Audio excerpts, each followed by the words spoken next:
Welcome to the GCN Racing News Show. This week, the men's World Tour continues at the Tour de Romandie and the women's on Chongming Island. We've also got the Tour de Senegal, the Festival Elsy Jacobs, the Red Hook Crit in Brooklyn, plus Paris-Ancaster over in Ottawa.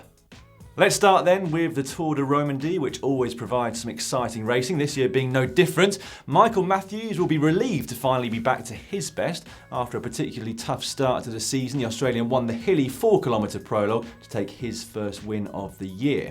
He pipped a disappointed Tom Bowley of Team BMC Racing, who had been sat on the hot seat for much of the day.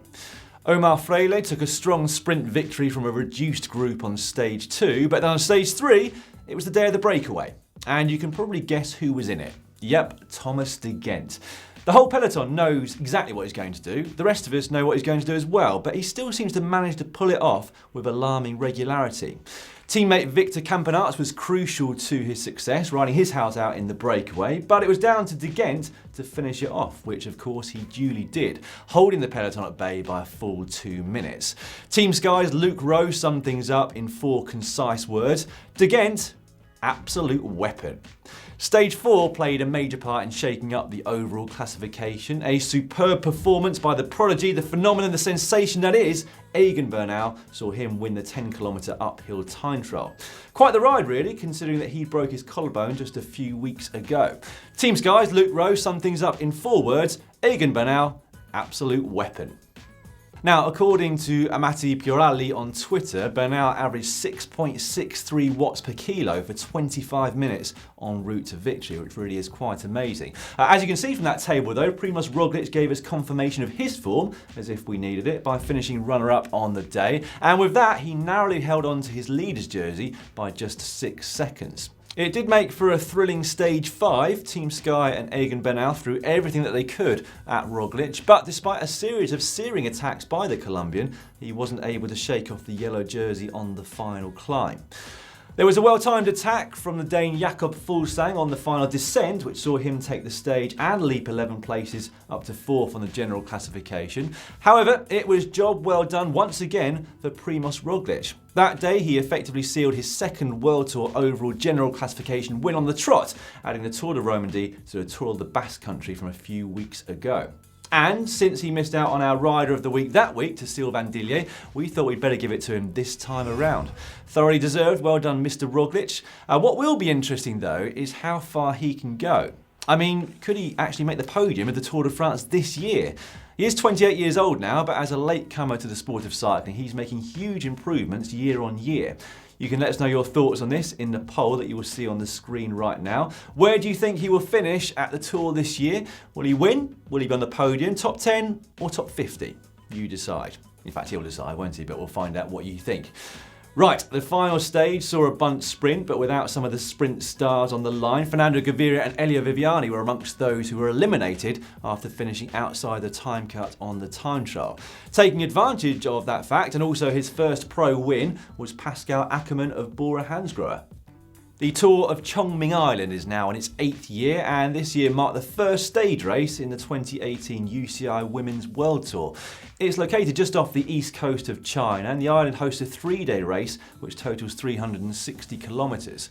Now, being pretty much pan flat, it's a race that generally suits the sprinters, and that's exactly how we ended stage 1, with former world champion Giorgia Bronzini emerging unscathed and with their arms aloft at the end of a crash-marred finale.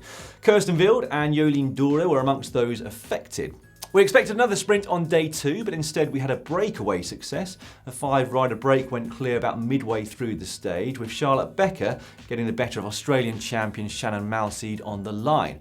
The peloton was led over the line by Jolien Dore, who mistakenly thought she was sprinting for the win, but they were in fact over a minute behind Becker, who also took the leader's jersey.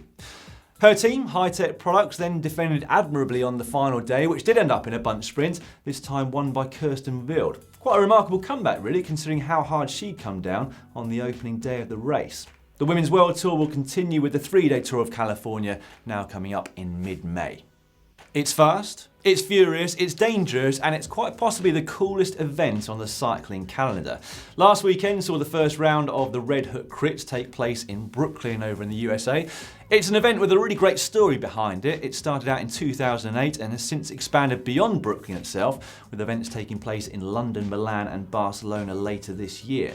It's a road criterium in which you race on a fixed gear bike, i.e. with no brakes. This year's event was made even more treacherous, in fact, as a storm rolled in for the final few laps of the men's race. It really is quite a crazy race, and you wouldn't catch me doing it if you paid me £1 million. Actually, I probably would do it for £1 million, but you kind of get the gist.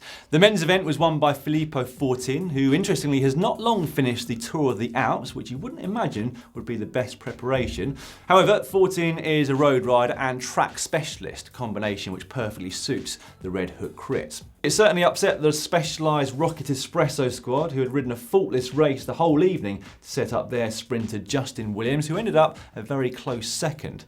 The result in both the men's and the women's events, in fact, was a repeat of last year's London round, with Canadian Raphaela Lemieux winning the women's event. Lemieux is a former member of the Canadian national speed skating team and now a full-time optician. She only made her debut at the Red Hook Crits this time last year, finishing 4th. It appears she's found her calling. What made her win all the more remarkable was the fact that she had been away for 5 laps, only to be caught with just 1 lap remaining, and yet still found the strength to take the win. 21-year-old German champion Lisa Klein added to her already impressive palmares by winning the prologue of the Festival Elsy Jacobs, a 3-day race. Christine Majerus won stage 1 in the bunch sprint, but the GC came down to the final day. There, Letizia Paternoster crossed the line first in a sprint from 25 riders. It was quite an exceptional performance from the Italian, who is just 18 years old. As with the stage win, she'd also done enough to clinch the overall, the points jersey, and of course the young rider classification to boot. Paternoster was born in 1999. That's pretty scary. Another rider to take his first pro victory last week was Ecuadorian Richard Carapaz of Team Movistar. He took a stage and the overall classification at the Vuelta a Asturias. And we also have to give a shout out to friend of the channel Dan Craven, who took the overall honours at the 8-day Tour de Senegal. Here he is celebrating with a dad dance next to the podium.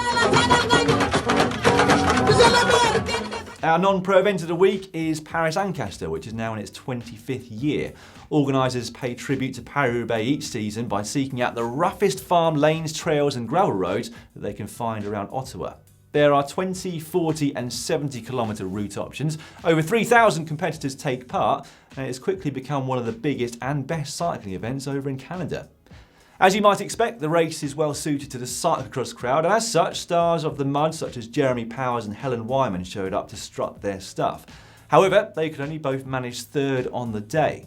The men's event was won for the 3rd year in succession by Gunnar Holmgren, equalling the record, whilst the women's winner was Jen Jackson, a skiing and mountain bike specialist. I think that's definitely another bucket list event right there. Don't forget that if you've got any suggestions of events that you'd like to see us cover here on the Racing News Show, you can let us know in the comments section down below. We can't cover everything, but it is nice to have some non-pro action each and every week.